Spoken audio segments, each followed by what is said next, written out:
ವೀಕ್ಷಕರೇ, ಜಲಜೀವಿಗಳಲ್ಲಿ ಮನುಷ್ಯರು ತಿನ್ನಲು ಯೋಗ್ಯವಾದ ಆಹಾರ ಎಂದರೆ ಮೀನು. ನಮ್ಮ ಭಾರತ ದೇಶದಲ್ಲಿ ಸಿಗದಂತಹ ಮೀನುಗಳಲ್ಲಿ ಪಕುಮೀನು ಕೂಡ ಒಂದು. ವೀಕ್ಷಕರೇ, ಇದು ಒರೆನೋಕೊ ಮತ್ತು ಅಮೆಜಾನ್ ನದಿಗಳ ಜಲನಯನ ಪ್ರದೇಶಗಳಲ್ಲಿ ಕಂಡುಬರುವ ಸಿಹಿ ನೀರಿನ ನಿವಾಸಿಯಾಗಿದೆ. ಈ ಪಕುಮೀನು ಜೀವಜಗತ್ತಿನ ಅಪರೂಪದ ವೈಶಿಷ್ಟ್ಯ ಹೊಂದಿರುತ್ತದೆ. ಈ ಮೀನಿನ ಬಾಯಿಯನ್ನು ತೆರೆದು ನೋಡಿದರೆ ಮೇಲ್ದವಡೆಯಲ್ಲಿ 3, ಕೆಳದವಡೆಯಲ್ಲಿ 4 ಅರ್ಧವೃತ್ತಾಕಾರವಾದ ಸಾಲುಗಳಲ್ಲಿ ಅಗಲವಾಗಿರುವ ದೃಢವಾದ ಹಲ್ಲುಗಳಿವೆಯಂತೆ.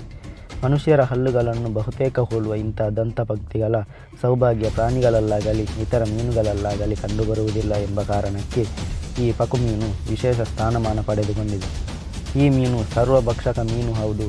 ಇದು ಮಾಂಸಾಹಾರವನ್ನು ಎಷ್ಟು ಇಷ್ಟಪಟ್ಟು ತಿನ್ನುತ್ತದೆಯೋ ಅಷ್ಟೇ ಪ್ರೀತಿಯಿಂದ ಸಸ್ಯಗಳ ಬೀಜ, ಹಣ್ಣುಗಳನ್ನು, ವನಸ್ಪತಿಗಳನ್ನು ತಿನ್ನುತ್ತದೆಯಂತೆ.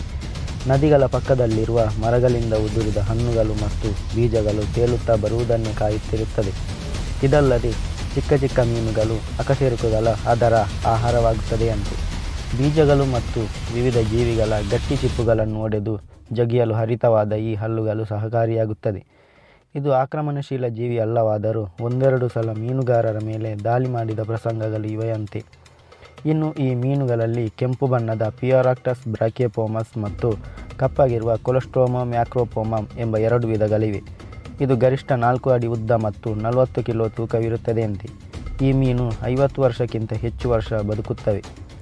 ಈ ಪಕುಮೀನು ತಿನ್ನಲು ಬಹಳ ರುಚಿಯಾಗಿದೆಯಂತೆ. ದಕ್ಷಿಣ ಅಮೆರಿಕದಲ್ಲಿ ಈ ಮೀನು ಸಿಹಿನೀರಿನ ಮೀನುಗಾರಿಕೆಯಲ್ಲಿ ಅಗ್ರಸ್ಥಾನ ಪಡೆದಿದೆ. ಈ ಮೀನು ವಾಷಿಂಗ್ಟನ್, ನ್ಯೂಜೆರ್ಸಿ, ಇಲಿಯಾನ್ಸ್ ಮೊದಲಾದ ಪ್ರದೇಶಗಳ ನದಿಗಳಲ್ಲಿ ಕಂಡುಬರುತ್ತದೆಯಂತೆ.